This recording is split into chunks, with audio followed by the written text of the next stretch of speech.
thousands of artifacts, limitless customization, hundreds of heroes. Only you can make them champions.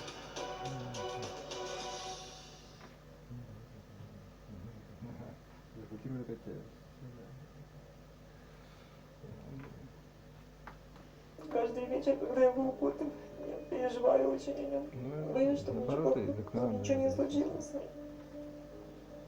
Миша очень веселый, очень любознательный, очень активный, по-своему с характером, с таким прям мужским.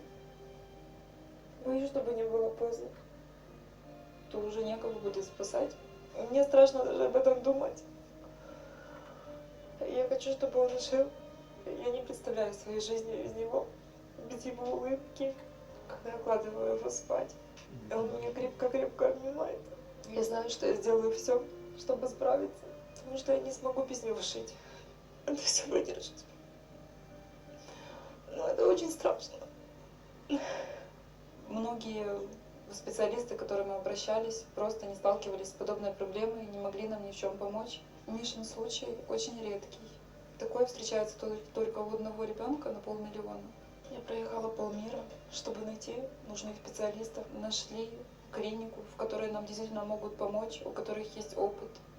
И единственный шанс для Миши побороть это сделать серию очень дорогостоящих операций. И я готова сделать для него все. Но я не знаю, где достать такие деньги. У Миши не так много времени.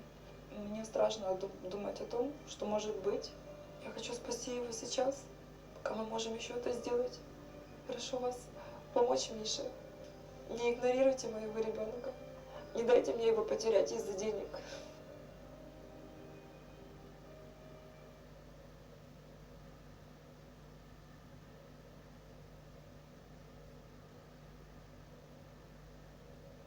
Squaresoft has shown their talent through their impressive collection of titles, most notably the Final Fantasy series and their collaborations with industry giants.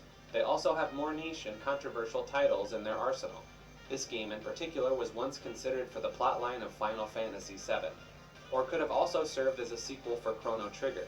Instead, this game came into its own, developing a cult following inside a series of cherished games. This is the Xenogears iceberg.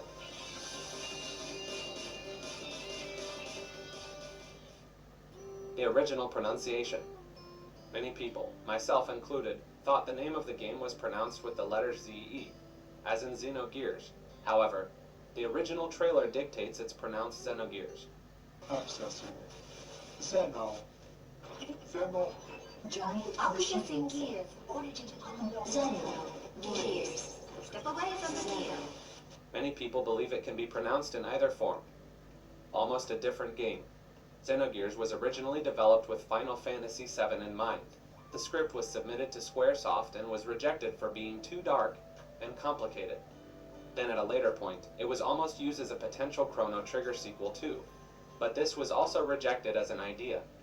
Finally, the game was approved as a separate project and was first called Project Noah, but later on in development, Xenogears ended up becoming its final name and identity.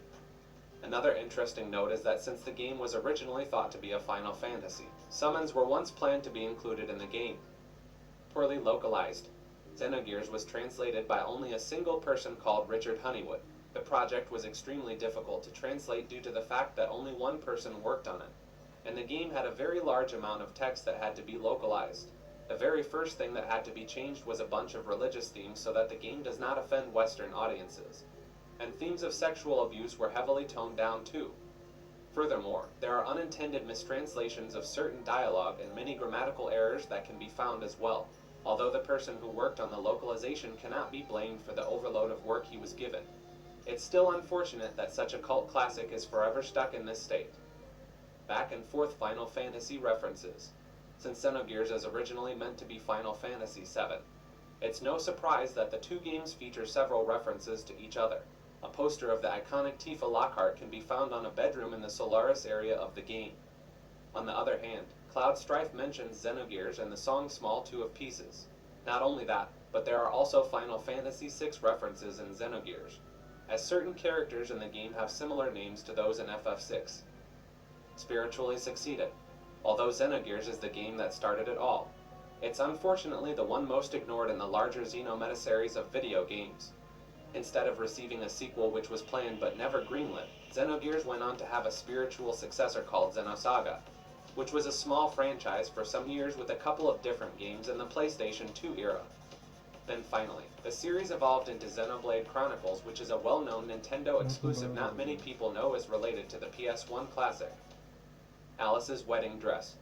When participating in the battling tournament at Bledavik, don't attack Dan and keep defending yourself until he gets annoyed, and the battle ends.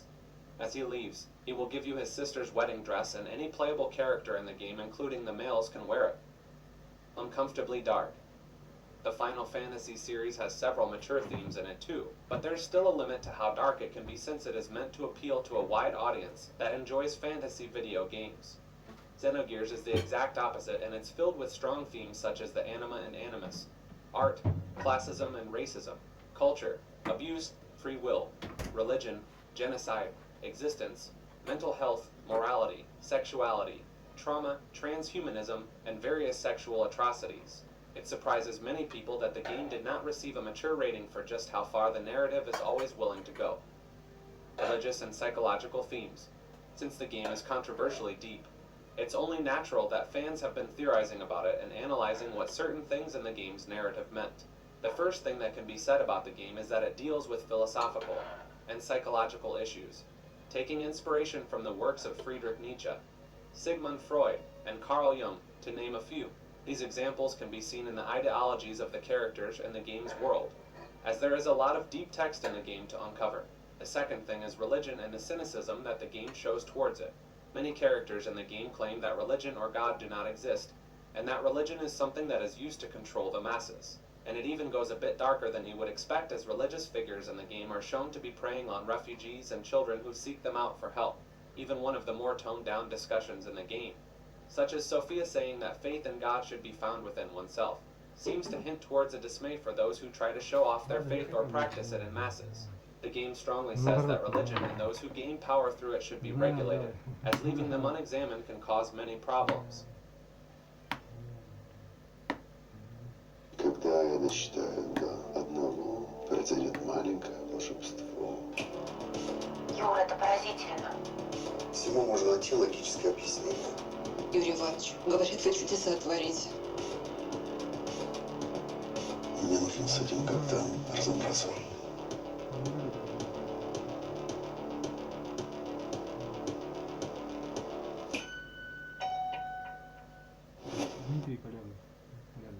Xeno Smasher. Like it or not, many people discovered the Xeno franchise through Smash Bros. Ultimate. In June of 2018, we saw the introduction of Shulk. This exposure to the game helped introduce new people to the beloved franchise. And in March of this year, we saw the introduction of another addition to Smash Ultimate from the Xeno universe. This time it came in the form of a duo of characters named Pyrrha and Mithra. These two can actually swap between each other fluidly throughout the game. Xenoverse. Xenogears and Xenosaga are both a part of something larger called the Xenoverse.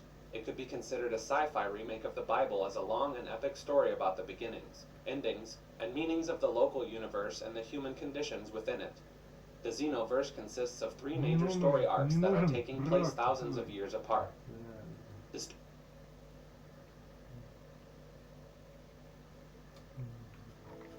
Final Fantasy IX served as an homage to the series' roots in a medieval setting, as well as a love letter to its predecessors. Though the game has always been in the shadow of 7 and 8 in terms of sales, many people consider FF9 to be the last truly great single-player game in the series. This is the Final Fantasy IX iceberg. Coffee Side Quest. This is a lengthy side quest throughout the game that begins early on Disc 1 at the tower near Dali. Inspecting the flying replica of the Tantalus theater ship will initiate the quest for Morid, where you will find 3 coffees throughout the game. Upon completion, the mini Prima Vista ship is sent to the Tantalus hideout in Lindblom. Doga and Une Easter egg. Doga's artifact game. Upon completion, the mini Prima Vista ship is sent to the Tantalus hideout in Lindblom. Doga and Une Easter egg. Doga's artifact and Une's mirror are two items that can be purchased through the Trino auction house. The Easter egg occurs when you possess both items and examine the gramophone at the Black Mage Village Inn. The background music will change to this enchanting Doga and Une melody, originally from the Final Fantasy III soundtrack. Excalibur 2. This is Steiner's ultimate weapon that requires the player to complete a majority of the game in under 12 hours. This is one of the hardest weapons to obtain in the game. Kuja was almost a Trino nobleman. In early concept art, Kuja was shown to be wearing nobleman attire, and his first appearances early game, majority of the game in under 12 hours. This is one of the hardest weapons to obtain in the game. Kuja was almost a Trino nobleman. In early concept art, Kuja was shown to be wearing nobleman attire, and his first appearances in the game have him portrayed as one in the crowd. It's also worth noting that in Dissidia Final Fantasy, he has an alternate costume called Trino Nobleman. Extra ending scene. This is an alternate ending of the game. During the play, instead of Blank kidnapping the princess, it's also worth noting that in Dissidia Final Fantasy, he has an alternate costume called Trino Nobleman. Extra ending scene. This is an alternate ending of the game. During the play, instead of Blank kidnapping the princess, he's shown being executed by the king. You must acquire and keep the hammer from the Stellazio coin side quest in your inventory to activate these extra hidden scenes. Nero Family Side Quest. This was the tedious optional quest where Zidane visits Nero during the extra ending scene. This is an alternate ending of the game. During the play, instead of Blank kidnapping the princess, he's shown being executed by the king. You must acquire and keep the hammer from the Stellazio coin side quest in your inventory to activate these extra hidden scenes. Nero Family Side Quest. This was the tedious optional quest where Zidane visits the Tantalus hideout 9 different times throughout the game, reporting to each of them that they are missing. The reward for the completion of this quest is a very underwhelming Protect ring. Garnet's birth name. А ты знал, что теперь можно получить востребованную профессию онлайн, а оплатить обучение только после трудоустройства? Это Synergy Академия. Вот так просто. Проходишь обучение, устраиваешься на работу, а потом платишь не более 15%.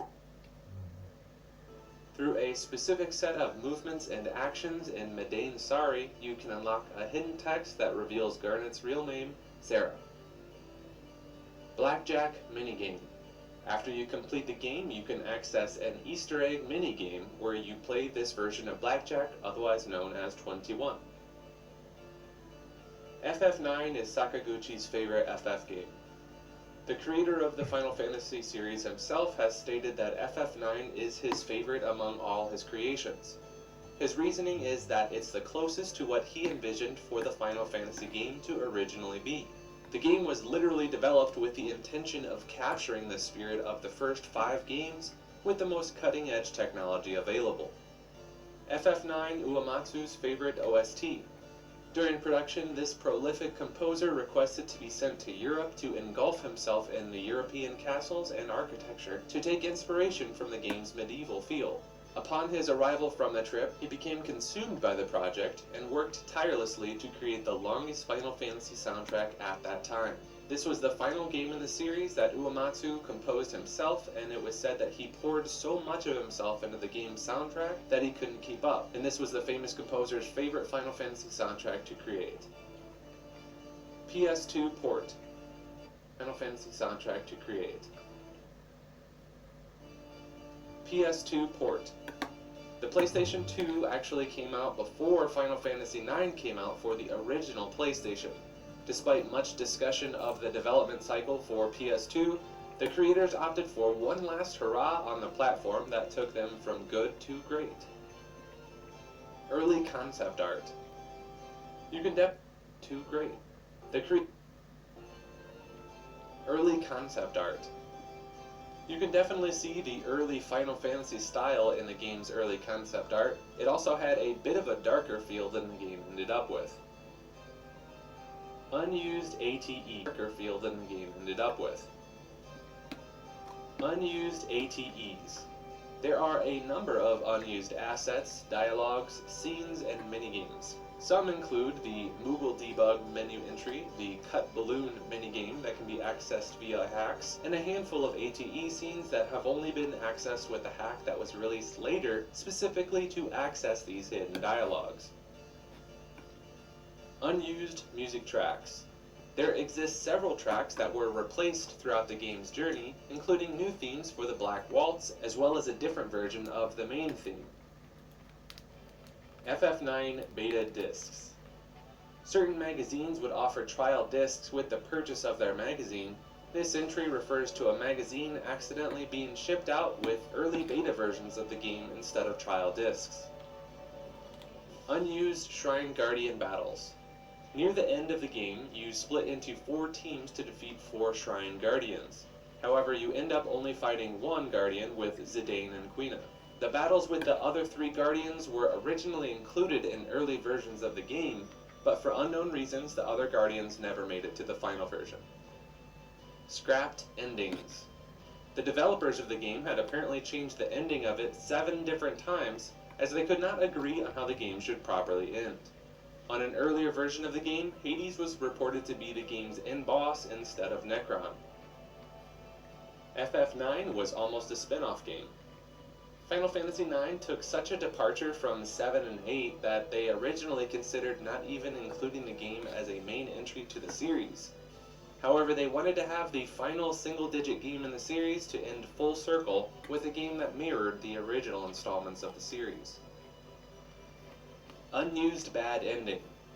There are several unused lines inside of the game's code. One of them states this about World Fusion. The Aepha tree could not be stopped. Gaia and Terra's fusion caused global chaos, destroying many cities and taking many lives. People have theorized that this would occur after dying to a particular boss, much like the bad ending that occurs after you die to Lavos in Chrono Trigger. Unsettling beta renders. Early beta renders for their characters conveyed a darker expression on both Zidane and Dagger's faces. Dagger seems distraught, and Zidane almost seems like he's upset. In both cases, I never understood the design choice for this character. It's said that she's supposed to be wearing a tight-fitting one-piece pants, but I don't understand how this design seemed like a good idea, especially to make the color so close. Vivi's kids. This is the obvious reference to the ending credits scene where Vivi's kids all march along the lane by Puck. It isn't explained how this occurred. Many speculate that Vivi cloned himself at the Black Mage Village. Vivi was supposed to be in Dissidia NT. Kuja and Zidane are the only playable FF9 characters in Dissidia NT, but Vivi was originally considered as an option. Devs want a sequel. According to an interview of FF9's character artist during the game's 20th anniversary last year, devs have expressed an interest in creating a sequel, saying, quote, "Final Fantasy IX is loved by the fans, but it's also very loved by us, the development team. I would be delighted if, respecting the wishes of the original development team, there could one day be the opportunity to continue the story of Final Fantasy IX, which meant so much to all of us." Freya and Fratley were exiled by the king. After the invasion of Bermesia, Freya and Fratley were both exiled from their kingdom and communities. That is why throughout the remainder of the game they both serve as free agents with communities. That is why throughout the remainder of the game they both serve as free agents with allegiance only to friends. Vivi died in the ending. While it isn't conclusively stated, it is heavily implied via some of the final texts that appear at the end of the game. There was a farewell speech in both versions of the game, but in the Japanese version, the text uses a speech pattern exclusive to Vivi to show the speech's exclusivity to the character.